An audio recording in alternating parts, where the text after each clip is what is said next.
2016 সালে স্কুলের চাকরি পাওয়া 25,753 জনের আপাতত চাকরি যাচ্ছে না। মঙ্গলবার অন্তর্বর্তী নির্দেশে জানালো সুপ্রিম কোর্ট। এখনকার মতো বড়সড় স্বস্তি পেলেন 2016 সালের চাকরি প্রাপকরা।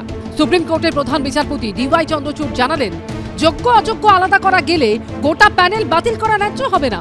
তবে সুপ্রিম কোর্ট এও স্পষ্ট করে দিয়েছে, এই প্রায় 26,000 শিক্ষক শিক্ষিকা যারা চাকরি করছেন তাদের বুঝটেকা দিতে হবে যে তারা যদি অযোগ্য প্রমাণিত হন তাহলে তাদের ফেরত দিতে হবে সম্পূর্ণ বেতন। জুলাই মাসে অর্থাৎ ভোট মিটে যাওয়ার পর পরবর্তী শুনানির দিন ধার্য করল সর্বোচ্চ আদালত।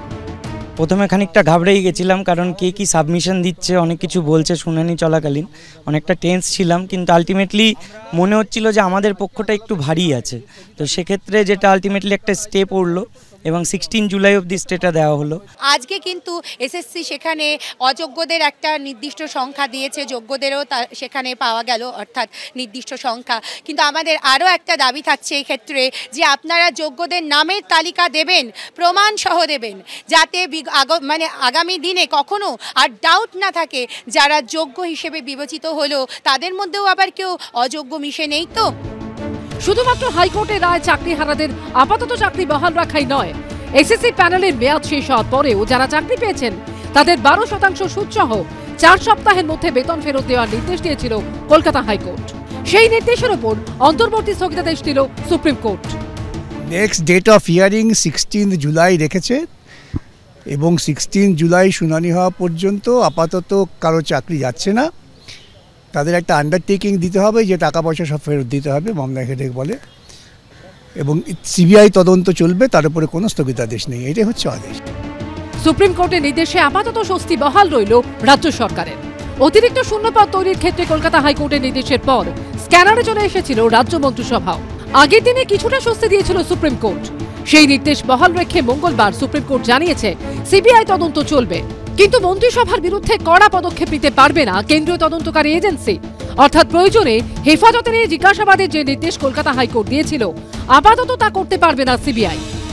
বিরোধী দল ও নেতা, বিশেষ করে তিনি বলেছিলেন শুভেন্দু অধিকারী, বোম ফেটে গেল, বোমের বিস্ফোরণ। আজকে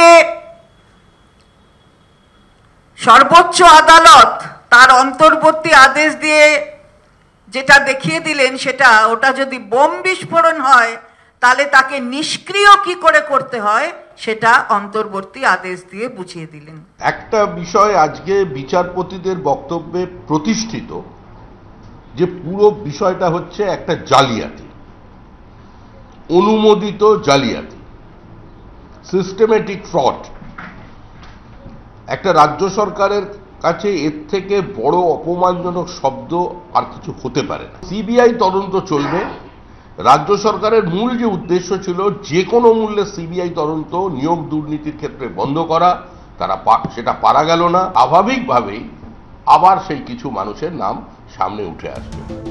সুপ্রিম কোর্ট এদিন জানিয়েছে, মেয়াদ উত্তীর্ণ প্যানেলে চাকরি, সাদা খাতায় চাকরির ক্ষেত্রে সিবিআই তদন্তের নির্দেশ বহাল থাকছে। সুপ্রিম কোর্টে মামলার পরবর্তী শুনানি 16 জুলাই। বিজেন্দ্র সিংহ, সৌভিক মজুমদার ও কৃষ্ণেন্দু অধিকারী রিপোর্ট, এবিপি আনন্দ।